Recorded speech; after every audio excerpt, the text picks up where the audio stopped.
Assalamualaikum warahmatullahi wabarakatuh. Perkenalkan, nama saya Muhammad Sabilul Falah. Saya berasal dari sekolah di daerah Kabupaten Magelang. Saya di sini akan sharing-sharing tentang apa itu kurikulum merdeka, dampak positif, negatif, dan opini dari siswa ataupun guru. Mulai dari pengertian, kurikulum merdeka itu adalah kurikulum yang menitik beratkan atau berfokus pada bidang atau minat dari siswa, dan guru di sini hanya sebagai fasilitator atau pembimbing dari siswa. Kurikulum merdeka ini memiliki sifat atau efek fleksibilitas dan esensial.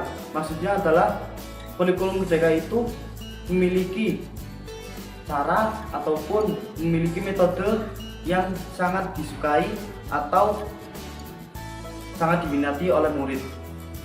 Dan kurikulum merdeka itu memiliki basis P5 atau sering kita sebut sebagai proyek pelajar Pancasila. Nah, kenapa harus proyek pelajar Pancasila?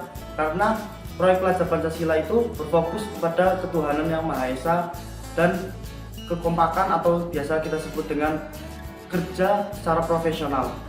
Kurikulum merdeka ini bisa dan dapat mendukung siswa untuk bekerja di masa yang akan mendatang.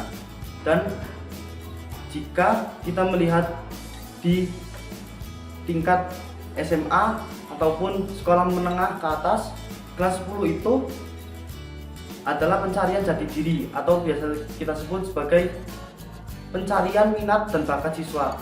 Nah, di kelas 11 dan kelas 12 itu adalah pemfokusan, karena di kelas 10 kita sudah planning dan kelas 11 dan 12 adalah eksekusinya.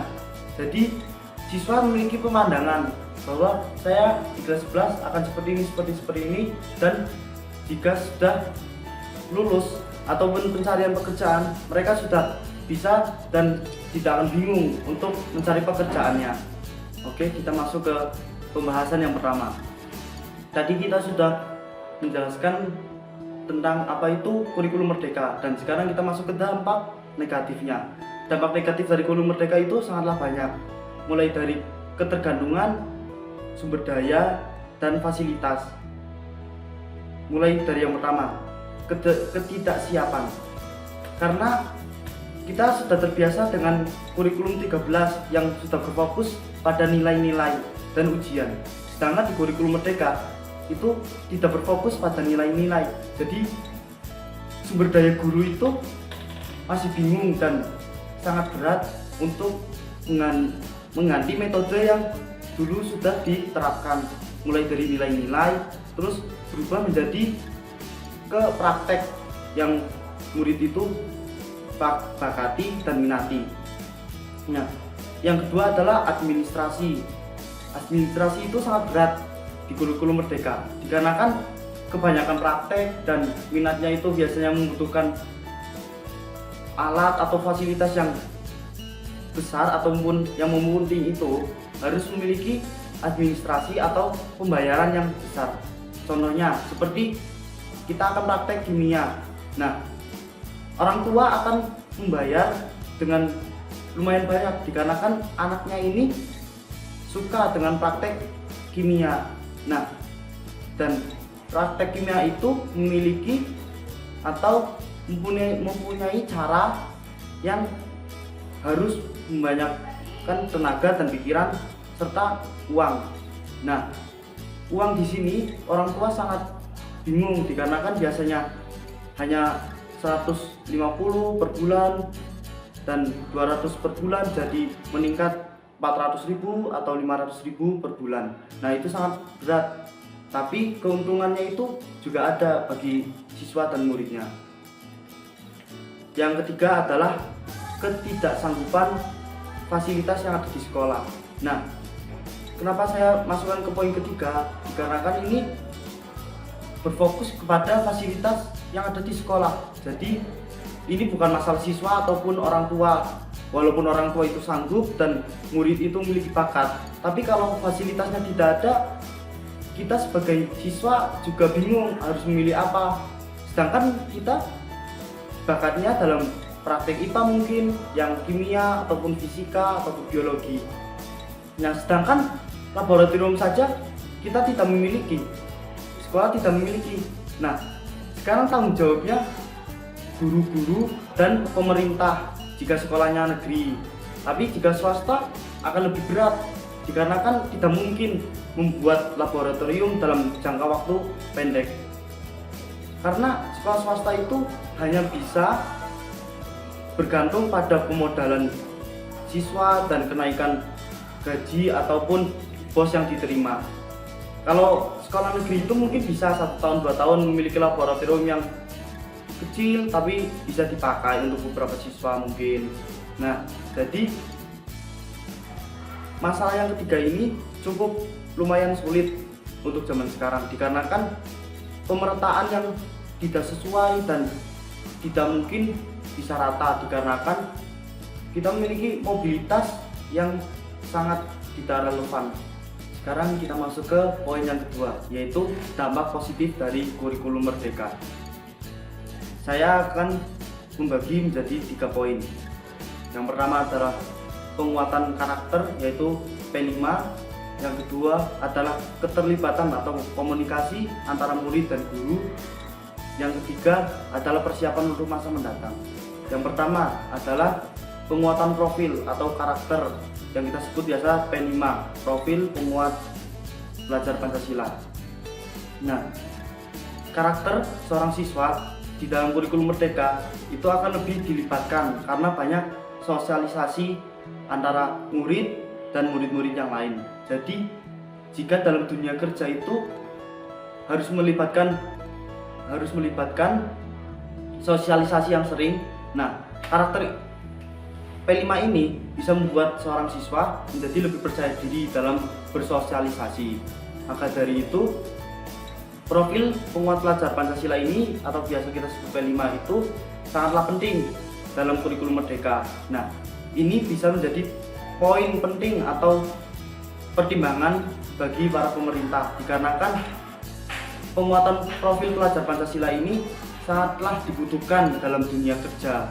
Nah, dilanjut ke poin yang kedua, yaitu keterlibatan orang tua dan guru. Nah, kenapa saya masukkan ke dalam poin? Karena ini juga sangat penting, dikarenakan siswa akan menjadi lebih percaya diri dalam bertanya kepada guru ataupun orang tua. Jadi orang tua dan guru bisa mengetahui kemampuan atau peningkatan nilai ataupun konsep yang dimiliki oleh siswa.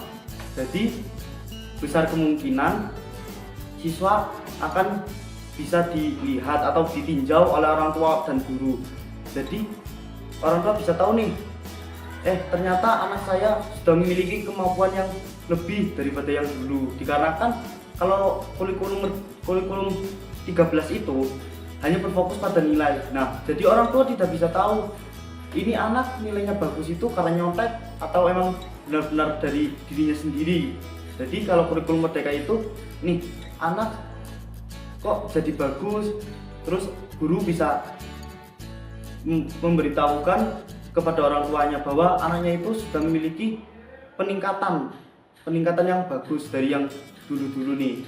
Nah, yang ketiga adalah poin masa yang akan mendatang. Nah, dikarenakan sosialisasi dan keterlibatan antara orang tua dan guru itu akan mempermudah bagi siswa, dikarenakan ibaratnya begini, murid atau siswa sudah dekat sama guru. Jadi kalau mau mencari pekerjaan dan bingung, nanti bisa konsultasi sama gurunya. Pak, Bu, saya kan hafal nih dan saya punya bakat dalam bidang ini kan. Terus saya bingung mau bekerja di perusahaan mana atau saya bikin sendiri. Nah, guru di sini akan membimbingnya. Kayaknya kamu kerja sama orang dulu deh. Soalnya kalau kamu bikin sendiri, kamu belum punya pengalaman. Walaupun kamu di sekolah dulu sudah punya pengalaman yang hampir sama, cuman di dunia kerja itu juga berbeda.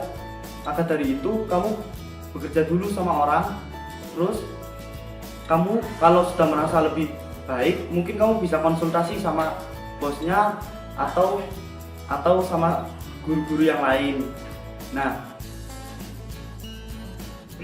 maka dari itu masa yang akan mendatang ini dalam kurikulum Merdeka sangat penting, dikarenakan bisa membuat anak ataupun murid-murid yang lain itu menjadi sukses, dikarenakan sudah ada persiapan dari yang tadinya planning, eksekusi, dan sosialisasi yang sering sama orang tua ataupun gurunya, dan yang jelas sama siswa-siswa yang lain itu memiliki sosialisasi yang banyak. Maka dari itu pertemanannya juga banyak, dan pencarian pekerjaannya itu menjadi lebih luas, dikarenakan jaringan pertemanannya itu juga luas. Maka dari itu dia bisa bekerja di sana sini, tidak bingung mau mencari di mana lapangan pekerjaan yang ada di mana. Jadi murid itu tidak akan bingung dan bimbang untuk mencarinya. Kita masuk ke poin yang ketiga, yaitu poin yang terakhir.